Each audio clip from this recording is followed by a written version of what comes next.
24 de marzo, totalmente distinto, ¿no? Por primera vez, el peligro inminente de que la historia se repita. No sé si a alguien más en este recinto le ha tocado vivir desde adentro lo que fue Campo de Mayo en el peor momento de la represión clandestina. Me ha tocado ver cómo se marcaban los mapas en los cuales se secuestraban a compañeros y compañeras. Y me ha tocado, además, en carne propia, atravesar lo que hoy parece que es una moda nueva, que acaba de llegar, pero que es más vieja que la injusticia. El enemigo interno, la otredad, el elemento a desaparecer, que era toda aquella militancia capaz de generar organización, lucha y transformación. Eso que tenía que terminar para siempre, para que nunca más pudiera surgir resistencia por parte de las organizaciones sociales y políticas y pudieran implementar la miseria planificada. Exactamente lo mismo que está llevando adelante desde el primer día de gobierno Javier Milei.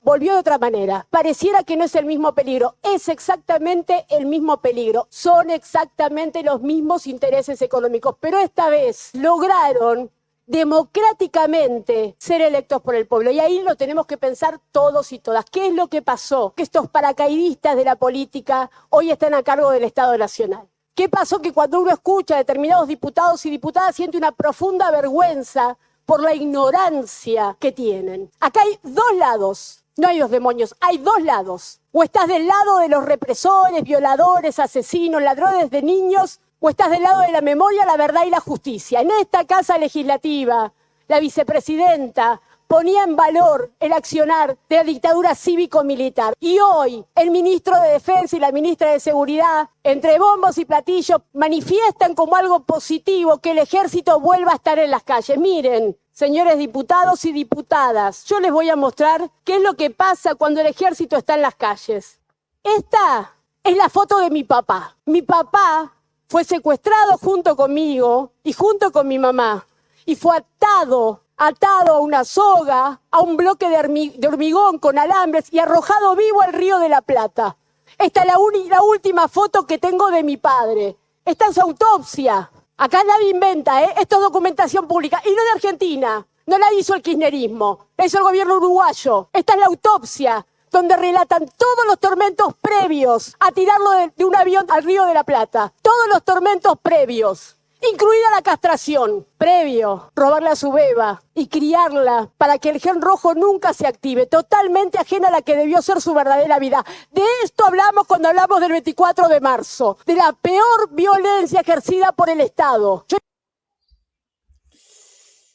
Quien habla aquí en este video es la diputada Victoria Montenegro.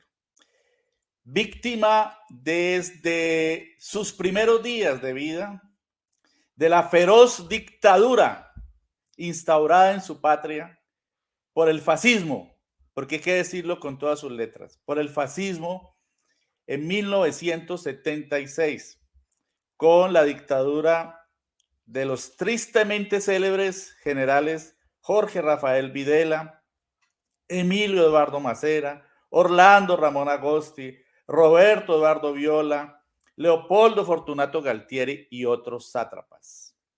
Estos señores violentaron a la familia de la hoy diputada en Argentina por Buenos Aires, Victoria Montenegro.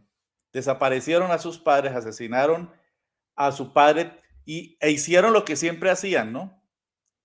Después de torturar a las personas que reprimían y desaparecían, secuestraban, las asesinaban después de las torturas y las tiraban desde un helicóptero o desde un avión al río, y con el ánimo de desaparecerlos para que fuera triplo, cuádruple el dolor. Y además ellos seguir con la narrativa de que el desaparecido no existía, como decía el general Videla, que era otra clase de ser humano. O sea, una narrativa inaudita. Pues quien interviene aquí en el Congreso argentino, que es bicameral, Senado y Cámara de Diputados, es la diputada Victoria Montenegro, es la presidenta de la Comisión de Derechos Humanos y Garantías de la Cámara de Diputados y pertenece al partido Unión por la Patria, una unión de peronistas, de gente de izquierda, progresistas, gente que defiende la democracia y que defiende la soberanía. Bienvenida, diputada Victoria Montenegro, a Periodismo Libre. La saludamos y le expresamos nuestra solidaridad desde Cali, Colombia, en el suroccidente de nuestro país. Su micrófono. A ver si esto funciona. Ya. ¿Ahí me escuchás? Ya. Adelante. Hola, ¿cómo están? Buenas tardes. Sí, bienvenida a Periodismo Libre. Quisiéramos analizar con usted lo que está ocurriendo en su país. Se está convocando para el próximo martes 23 de abril la tercera gran movilización. Hubo una el 24 de enero, hubo otra el 24 de marzo, que es en conmemoración pues del día nefasto del golpe de Estado del 24 de marzo de 1976 por estos señores que acabo de mencionar, y se convoca otra para este 23, es decir, una casi cada 40 días. Coméntenos, por favor, a qué se debe esta nueva movilización en el entendido, como lo decía usted en su intervención, en el video que difundimos, en el entendido de que cada vez se deterioran muchísimo más las condiciones de vida del pueblo argentino. Sí, bueno, desde el primer día que asumió el presidente Milei y la vicepresidenta Villarruel, están llevando adelante un saqueo de la patria, ¿no? Desde el primer día, con decretos, proyectos de ley pero muy complejos que van en contra de conquistas que al pueblo argentino le ha llevado décadas, 40 años de democracia, ¿no? Como bien decías, hubo muchas manifestaciones de la CGT, ¿no? De los gremios, de los trabajadores. También el 8 de marzo hubo una enorme manifestación por parte del colectivo de mujeres, ¿no? Porque todo el tiempo hay una gran provocación por parte del presidente para retroceder en conquistas, como te decía, que pudimos tener en este tiempo. El 24 de marzo y ahora estamos convocando, porque lamentablemente en esta nueva realidad que nos toca habitar, el presidente se jacta de los recortes. Bueno, esos recortes también tienen un impacto directo en las universidades. Las universidades están en una situación crítica porque los recursos no son suficientes ni siquiera para pagar las boletas que se multiplicaron por 5 en muchos casos, ¿no? La luz y demás boletas. Hay una situación de emergencia universitaria y va a haber una gran marcha histórica, sin lugar a dudas, este 23, defendiendo la universidad pública, de la cual los argentinos estamos sumamente orgullosos, y enfrentando esta embestida del presidente Milei, la nueva derecha brutalmente salvaje que se instaló en la Argentina el 10 de diciembre. También se está denunciando la represión. Y entonces uno hace la reflexión en el sentido de cómo puede ser posible que se haya elegido a un presidente negacionista, acompañado de una cantidad de negacionistas. La vicepresidenta es negacionista. Negacionismo es, como su nombre lo dice, negar que los hechos ocurrieron tal cual han ocurrido, que dejaron 30.000 desaparecidos, que hubo las torturas, que hubo la violación masiva y flagrante de los derechos humanos, etcétera. Y que eso no fue tanto.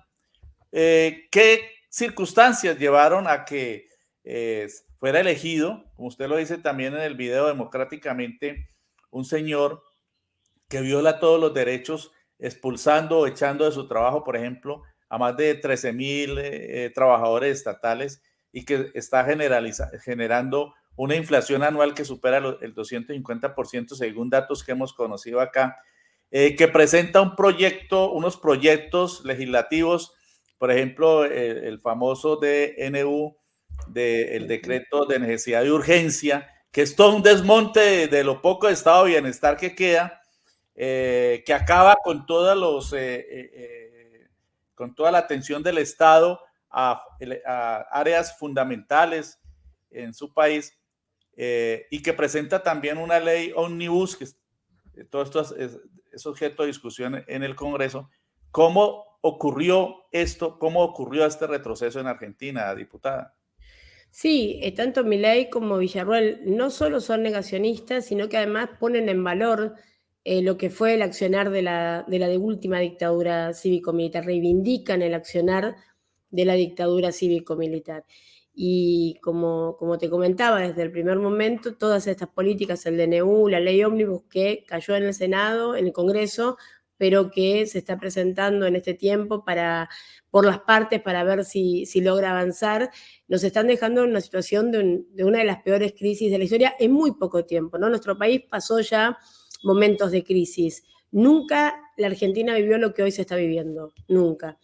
Y en base a lo que vos me preguntas, ¿cómo es posible que un país como la Argentina, que es un ejemplo en el mundo en materia de derechos humanos, porque es cierto que independientemente de la intención del presidente y de la vicepresidenta, en nuestro país se siguen llevando adelante los juicios por delitos de lesa humanidad, se sigue condenando a los represores, los espacios por la resistencia de los trabajadores, los espacios de memoria continúan abiertos, digamos, hay una gran resistencia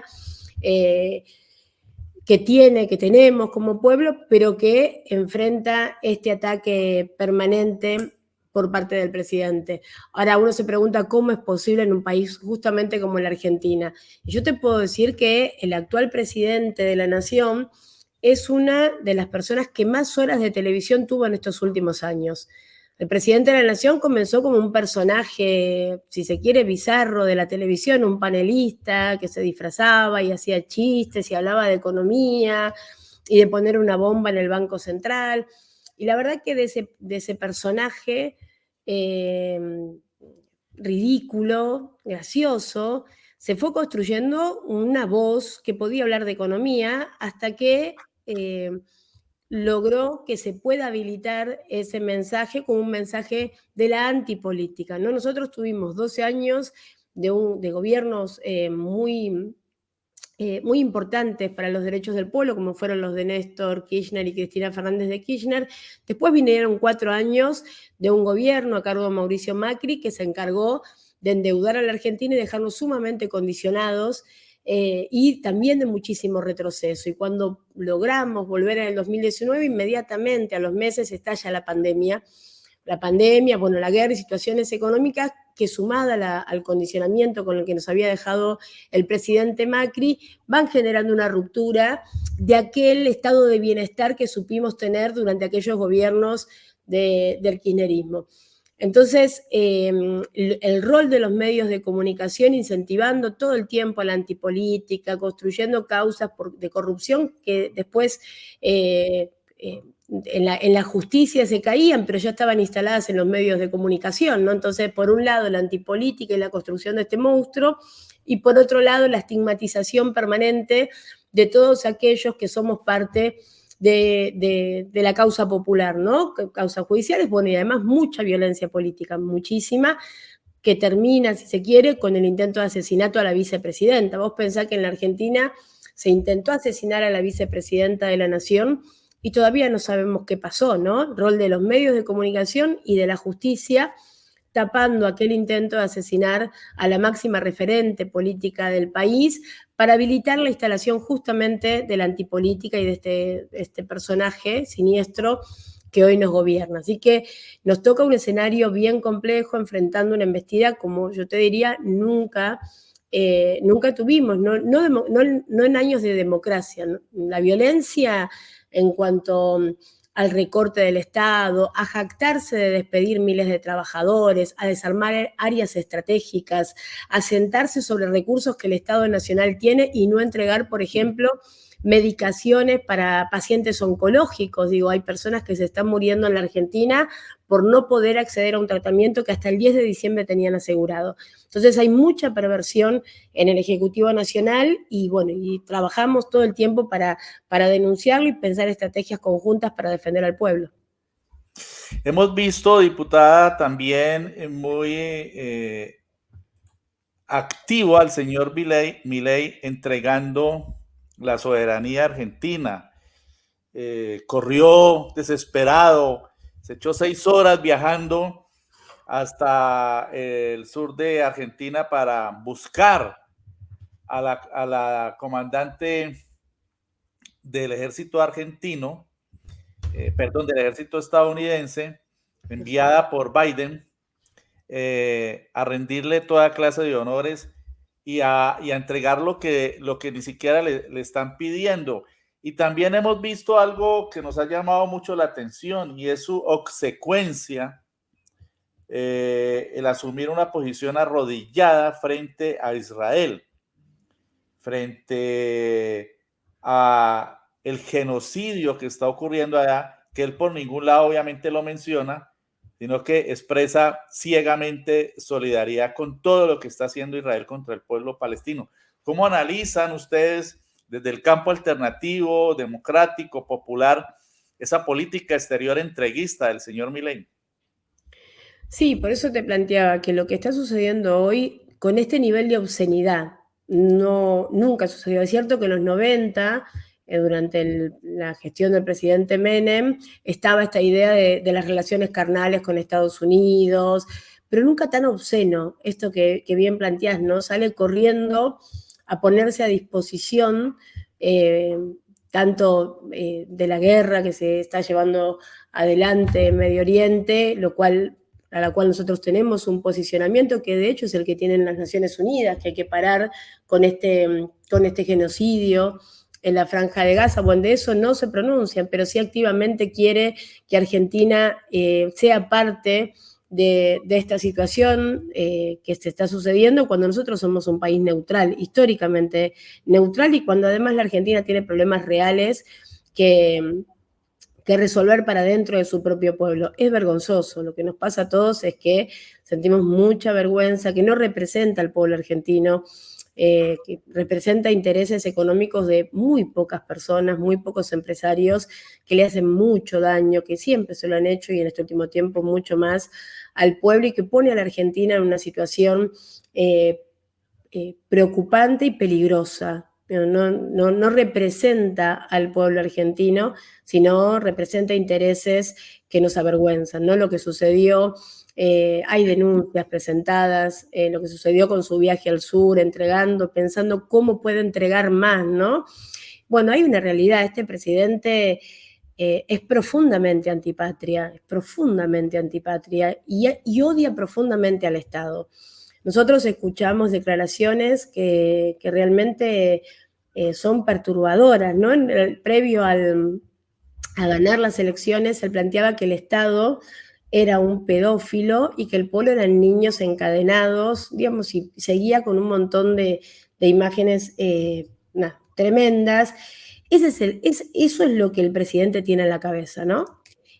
Por eso estamos tan preocupados e intentamos todo el tiempo luchar primero para denunciar lo que está pasando, porque a veces también hay una realidad, y te agradecemos este tiempo.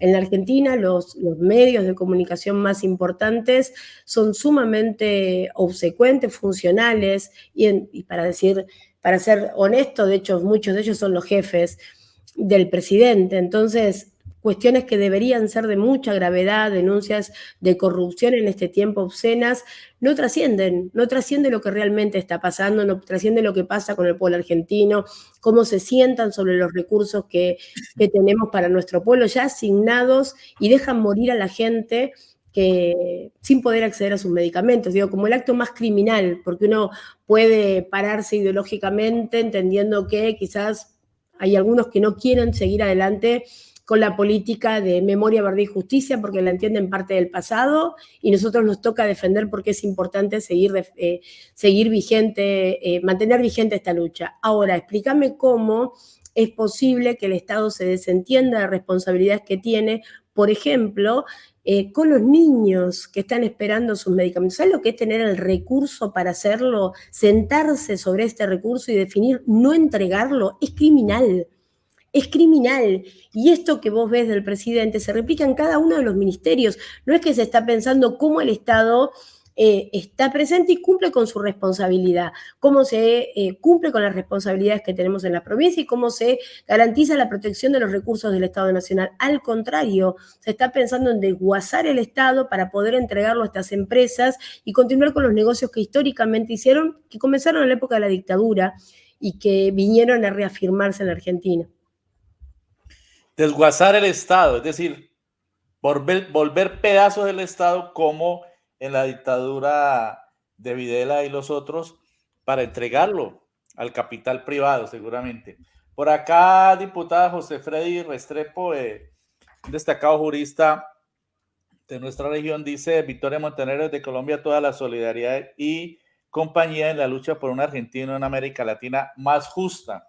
También el profesor ex decano de la Facultad de Economía y Ciencias Sociales de la Universidad del Valle, nuestro principal centro de educación en el suroccidente de Colombia, dice: Victoria, muchas gracias por tu lucidez y valentía. Bien, ya vamos llegando al final de nuestra entrevista con la diputada argentina Victoria Montenegro, pero es importante recabar en relación con la marcha del 23. Hay una preocupación, y es que a la par con esa situación de hambrear al pueblo, de echar, de sacar de sus puestos a miles y miles de trabajadores, de volver pedazos del estado de bienestar, de generar una inflación que deteriora cada vez más las condiciones de vida del pueblo argentino, pues acaban de producir un reajuste en las asignaciones de los altos dignatarios del Estado, ministros, secretarios de Estado, senadores. ¿Qué ocurrió allí, diputada?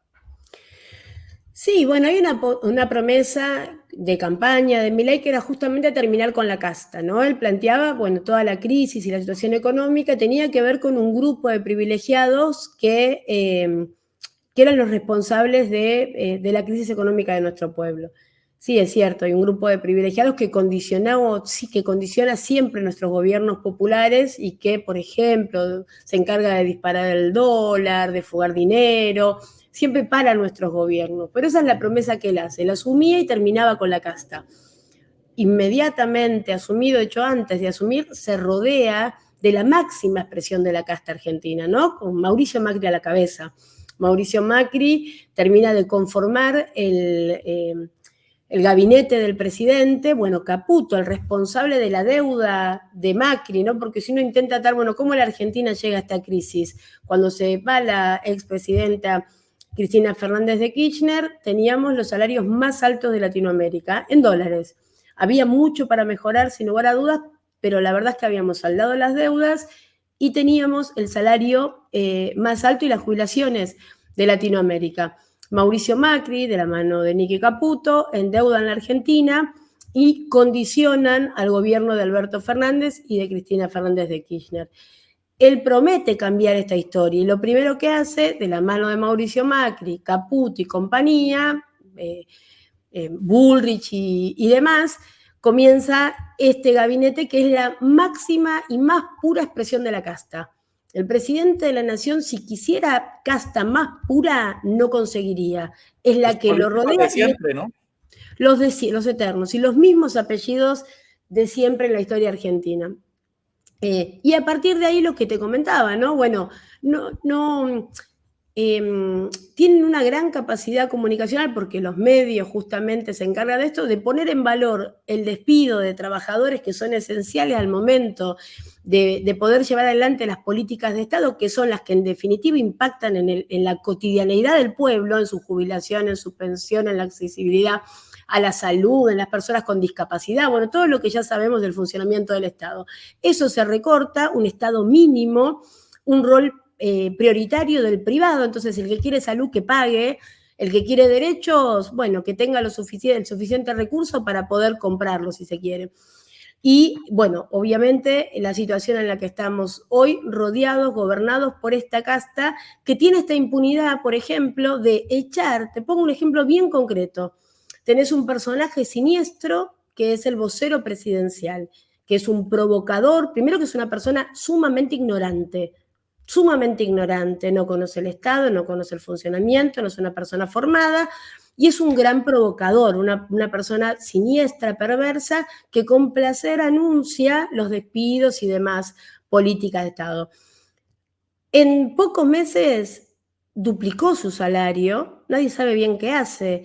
Su hermano acaba de entrar en el Ministerio de Defensa y a los días duplica su salario, pero el mismo Ministerio de Defensa echó, hace unos días hemos presentado una denuncia internacional, a un equipo de trabajo de expertos que lleva adelante una investigación de los expedientes de la dictadura y que hizo posible acercar esa prueba para que el 50% de la sentencia a los genocidas puedan tener ese trabajo como prueba. Ellos fueron echados. De 13 trabajadores, 10 fueron despedidos, supuestamente por ñoquis. Esas 10 personas leyeron 17.000 expedientes. 17.000 expedientes de las 3 Fuerzas Armadas. Los leyeron, los interpretaron, los cruzaron y aportaron lo que la justicia necesitaba, la prueba para poder juzgar genocidas. El hermano de Adorni llegó hace 10 minutos, no debe saber ni hacer una fotocopia y se duplicó el sueldo. Entonces, si vos querés más casta, no la podés conseguir. No existe más y peor casta que la que habita el gobierno de Milei, en el gobierno de Milei. Y ni qué decir de Caputo, pues, en la economía. Es decir, la misma casta que ha desgobernado en Argentina en varios periodos es la que acompaña al señor Milei. Pero él llegó con ese discurso. Es más, utilizó un elemento simbólico que aquí es de una nefasta recordación, que es la motosierra. Aquí la motosierra, diputada, fue utilizada por el paramilitarismo, por el narcotráfico y por agentes del Estado para descuartizar en las masacres que protagonizaban a líderes sociales y comunidades. En esa pseudopolítica que se autodenominó de seguridad democrática en el gobierno de Álvaro Uribe, que fue de 8 años, de la que quedaron contabilizados hasta ahora 6.402 crímenes de Estado, que se les denomina eufemísticamente falsos positivos, ¿no? Porque los presentaban como positivos, entre comillas, del ejército en el combate a la guerrilla. Lo mismo que ocurrió en Argentina. Yo estaba viendo varios documentales, películas, leyendo textos sobre la historia argentina y es terrible todo lo que ha ocurrido. Lo último que vi fue la Santa Cruz, sobre las desapariciones que cometieron allí de 12 madres, 10 madres y familiares de desaparecidos que luchaban por reencontrar a sus hijos, como luchó su familia diputada, y además desaparecieron también a 2 monjas francesas. Pues estos casos se multiplicaron por miles. En Argentina hubo más de 600 campos de detención y de tortura en este país. Y es lo que se está negando. Yo me quedo con lo que niega la derecha. Yo me quedo con una frase de su video que dice que los que niegan la memoria quieren repetir la historia. Entonces, ¿qué acciones está emprendiendo el campo alternativo para enfrentar esa hegemonía mediática, para enfrentar el negacionismo, para enfrentar el poder desenfrenado del ultraneoliberalismo representado por Milei y los que lo acompañan? ¿Qué está haciendo el campo alternativo? Porque digamos que hemos tenido noticias también en el sentido de que en el Congreso hay factores de conciliación y por ejemplo, los senadores hacen parte de esos que se subieron sus asignaciones. De modo que estamos frente a un panorama muy complejo, muy difícil. Y varios textos a los que hemos llegado, pues nos dicen que incluso senadores peronistas fueron partidarios de eso, se quedaron callados. Entonces, ¿cuál es el ejercicio que está desarrollando ahora el campo alternativo, especialmente los congregados en Unión por la Patria, las organizaciones obreras y las organizaciones de base populares para enfrentar esta hegemonía? Sí, bueno, desde los diputados, legisladores, que somos legisladores, diputados, senadores, se trabajó desde el primer momento para lograr la unión. La verdad es que salvo excepciones mínimas, logramos la unidad en el Congreso, lo cual es muy importante. Lo que hay que entender es que el presidente además tiene una práctica de aprete a las provincias, a los gobernadores, no girar los fondos que necesitan los gobernadores para el funcionamiento de sus provincias, para el pago de los salarios.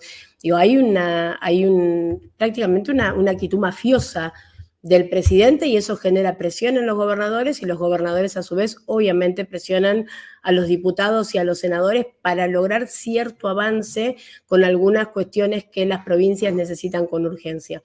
Desde el campo popular, desde Unión por la Patria y desde las organizaciones sociales,